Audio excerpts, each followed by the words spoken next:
Dublin Airport Authority says it's permitted to use new anti-drone technology despite apprehension from some aviation experts. Flights at Dublin Airport were disrupted for a short time yesterday when a drone was sighted just before midday. It's one of the busiest weekends in the country's busiest airport, and it could take just one drone to upend hundreds of travel plans. 2 planes bound for Dublin Airport were diverted to Belfast yesterday afternoon after a drone illegally entered the airfield. A brief blip, but there are fears the airport does not have the clearance to use counter-drone technology.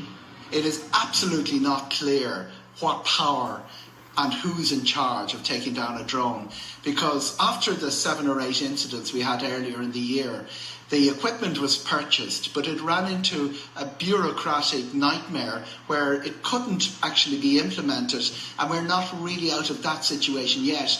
It's not the sort of message that anybody wants to be sending out, but that drone business, which really should have been taken command of by another agency, the Garda Síochána, is now in the hands of Dublin Airport Authority. In a statement, Dublin Airport Authority said the new drone detection system is in place and available.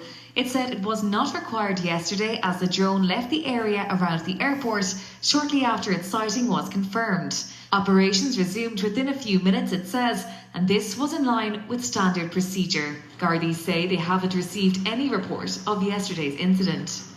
Last Sunday was the busiest day Dublin Airport has ever experienced, and all eyes will be on the departure boards this weekend to make sure all flights run on time.